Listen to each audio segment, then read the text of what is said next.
ఈ వీడియోలో Flipkart smart buy NS-L60 16 watt Bluetooth స్పీకర్ని అన్బాక్స్ చేసి రివ్యూ చేసి చూపిస్తాను. అలానే ఇది స్టీరియో ఛానల్ స్పీకర్ మాట. ప్లస్ ఈ స్పీకర్ని జూలై 2021లో కొన్నాను. ఇప్పటికీ యూజింగ్లోనే ఉంది. ఇన్ని మంత్స్ నుండి ఎలా వర్క్ అవుతుంది, అలానే 2200కి ఈ స్పీకర్ని కొనొచ్చా లేదా, వీటన్నిటిని ఈ వీడియోలో నేను మీకు క్లియర్గా ఎక్స్ప్లెయిన్ చేస్తాను. Hi friends, welcome to my channel Telugu tech explains.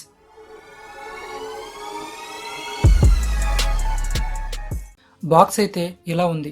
నేను చేసిన అన్బాక్సింగ్స్లో ఇదే నాకు బాగా నచ్చింది. సింపుల్గా ఉంది, హడావుడి ఏమీ లేదు మాట.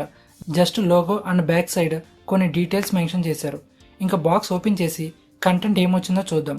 బాక్స్లో speaker, manual, aux cable and normal USB charger ఉంది, అంతే.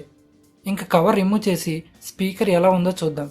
స్పీకర్ మొత్తం ప్లాస్టికే, ఫ్రంట్ మొత్తం ఫ్యాబ్రిక్ మెటీరియల్తో ఉంటుంది. వేరే సైడ్న volume up and down, resume pause and Bluetooth buttons ఉన్నాయి. అండ్ ఇక్కడ ఉన్న క్యాప్ రిమూవ్ చేస్తే ఇందులో aux port, SD card slot and charging port ఉన్నాయి.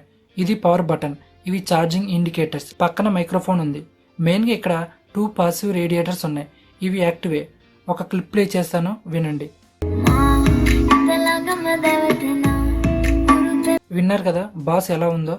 ఆడియో శాంపుల్స్లో ఇంకా ఉంటాయి శాంపుల్స్. ఓవరాల్గా బిల్డ్ క్వాలిటీ బాగుంది. ఇప్పుడు కనెక్షన్స్ అండ్ కనెక్టివిటీ గురించి చూద్దాం. ఈ బ్లూటూత్ స్పీకర్కి కనెక్షన్స్ బ్లూటూత్ నుండైనా లేదా SD కార్డ్ అయినా ఆక్స్ కేబుల్ నుండైనా ఇవ్వచ్చు. ఈ రేంజ్లో వచ్చే అన్ని కనెక్షన్స్ ఉన్నాయి. ఇంకా కనెక్టివిటీకి వస్తే నేను కొన్ని streaming sites, YouTube and even టీవీకి కూడా బ్లూటూత్కి కనెక్ట్ చేసి చెక్ చేశాను. ల్యాగ్ ఎక్కడ నేను నోటీస్ చేయలేదు. సింకింగ్ లేకపోవటం అలాంటివి ఏవి నేను నోటీస్ చేయలేదు. గేమింగ్లో కూడా లేటెన్సీ ఉంది. బ్లూటూత్ అండ్ ఆక్స్ కేబుల్లో నేను చెక్ చేశాను. ఇంకా మెయిన్గా సౌండ్ క్వాలిటీ గురించి చూద్దాం. నేను కొన్ని వీడియో క్లిప్స్ ప్లే చేస్తాను, చూడండి.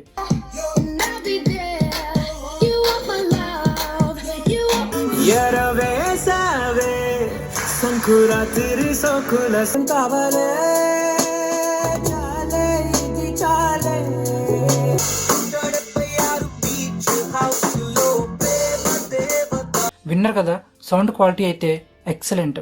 నేను ఫ్లిప్కార్ట్ స్మార్ట్ బై నుండి ఈ రేంజ్ ఎక్స్పెక్ట్ చేయలేదు. ప్లస్ ఈ స్పీకర్ స్టీరియో ఛానల్ మాట. ఆడియో లౌడ్ వస్తుంది అండ్ లిరిక్స్లో కూడా క్లారిటీ ఎక్కడ మిస్ అవ్వలేదు. ఇంకా ట్రెబుల్ కూడా ఓకే, మంచిగానే ఉంది. ఇంకా మెయిన్ బాస్, ఈ ఎఫెక్ట్ అయితే సింపుల్లీ సూపర్. నేను ఈ స్పీకర్లో ఉన్న బాస్కి ఫిదా అయిపోయాను. చాలా బాగుంది. చూడటానికి చిన్నగా ఉన్న లోపల ఉండే ఆ స్పేస్ వల్ల మీకు ఆ బేస్ రిఫ్లెక్ట్ చాలా మంచిగా ఉంది. బాస్ గురించి ఇంకా మాట్లాడాల్సిన అవసరం లేదు. పాసివ్ రేడియేటర్స్ వల్ల ఆ బేస్ ఎఫెక్ట్ చాలా బాగా వస్తుంది. మరీ డీప్ బాస్ అయితే కాదు, బట్ మంచిగా ఉంటుంది బాస్ మాత్రం. ఓవరాల్గా ఆడియో డిపార్ట్మెంట్లో ఫ్లిప్కార్ట్ ఎక్కడా తగ్గలేదు, అంత బాగుంది.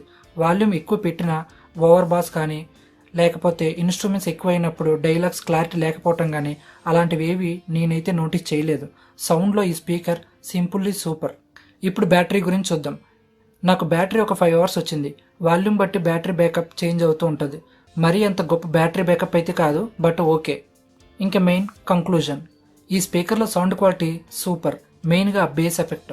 ఒక డిసడ్వాంటేజ్ ఉంది, ఈ స్పీకర్ వాటర్ ప్రూఫ్ కాదు, అందుకే నేను ఎక్కడా కూడా మెన్షన్ చేయలేదు. అండ్ ఇంకా మెయిన్ థింగ్, 2200కి కొనొచ్చా? 2200కి కొనడం చాలా కష్టం. ప్రైస్ ఎక్కువగానే ఉంది, బట్ ఆడియో చాలా బాగుంది. నేనైతే ఈ స్పీకర్ని 1500కి కొన్నాను ఆఫర్స్లో. కానీ ఇప్పుడు ఫ్లిప్కార్ట్లో ఒక్కోసారి 1200కి చూపిస్తున్నారు. ఇలాంటి ఆఫర్స్ ఎప్పుడు మా ఇన్స్టాగ్రామ్ ఛానల్లో పోస్ట్ చేస్తూ ఉంటాం. మీకు ఇంట్రెస్ట్ ఉంటే కనుక ఫాలో అవ్వండి, లింక్ డిస్క్రిప్షన్లో ఉంటుంది. 1200కి కనుక మీరు ఈ స్పీకర్ని కొంటే ద బెస్ట్ ప్రోడక్ట్ అయ్యిద్ది ఆ ప్రైస్కి మాత్రం. సో ఇది friends Flipkart smart by Bluetooth speaker review. మీకు కనుక ఈ వీడియో నచ్చినట్టయితే మా ఛానల్కి సబ్స్క్రైబ్ చేసుకోండి. Thanks for watching this video.